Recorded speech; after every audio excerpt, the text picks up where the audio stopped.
Trump says he is shaking up Washington, delivering on his promise to bring major change to some of our nation's long-term challenges.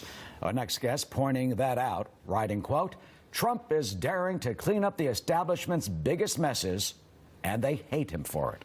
That's Steve Hilton, host of The Next Revolution here on the Fox News channel. They hate him for it, huh, Steve? Well, this is what I think is driving a lot of the hate, particularly from those who hate the president on the right, the never-Trumpers, those who've been part of the Republican establishment, and many of them have been in power for many years. And if you look at issue after issue, immigration and the border, which you've just been talking about, but wider than that, the decline of manufacturing, the way so many jobs have been lost, on trade, our relationship with China, on all these things. Things have been going wrong, not just for the last few years under Obama, but for the last few decades, where you've seen wages stagnant for working Americans for decades. You've seen China getting the upper hand geostrategically for decades on trade as well. And what he's doing is going in and challenging the consensus, challenging the status quo. And to their absolute horror, it's actually working. Remember what they said about manufacturing jobs. You're never going to bring back manufacturing. Who's got a magic wand? Manufacturing jobs last year, the best performance since 1997, since before China entered the World Trade Organization. His tough stance on trade, it's bringing China back. They're making concessions now on all the things that the establishment failed to deal with, like theft of technology. So it's actually working, and that's one of the reasons why I think they hate him so much. Why doesn't he get more credit for that?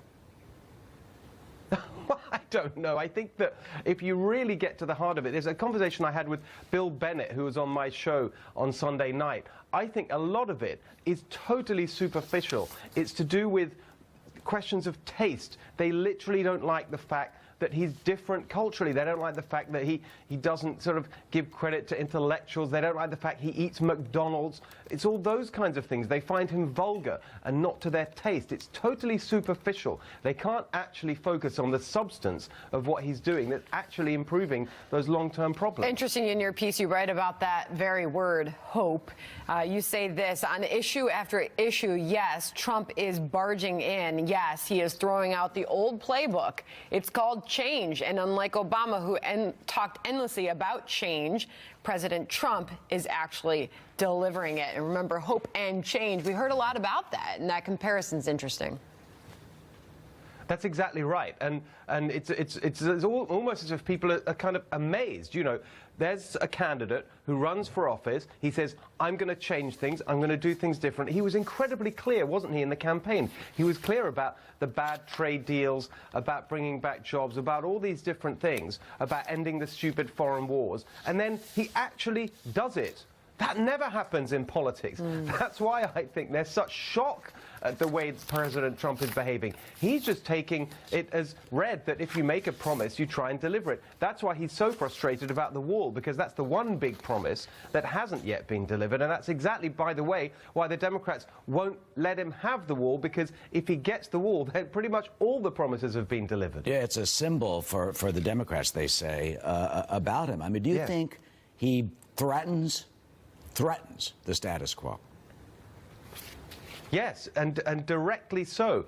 And I think the trade question is almost the most revealing example of it, because it's been such a consensus on left and right that you can't really do anything about the impact of these trade deals. Globalization, uncontrolled and unrestricted globalization, is an unquestioned good. A lot of us have had that assumption, by the way. I've been part of that consensus too. And actually, it's one of the most consistent policy positions of Donald Trump. Decades ago, back in the 80s, he was talking about this. He's been totally consistent on it, and actually, he's going down that road, and the result is an improvement. You're getting the jobs coming back. You're getting a reorganization of supply chains around the world. It's a really big change, and he's proving all those establishment critics wrong. Well, you make supply chains interesting. Never. Terrific, Steve. Steve Hilton, thank you. Thank you.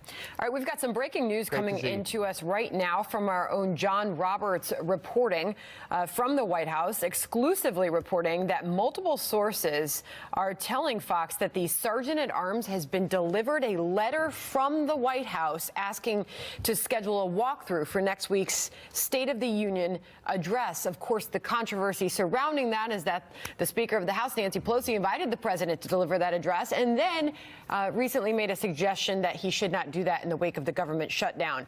So we will see what happens with all of this, but that is the latest we're learning what that means as far as whether or not that address will happen, that public address on Tuesday night next week. I don't know, but we're going to have more on this coming up. We'll be right back.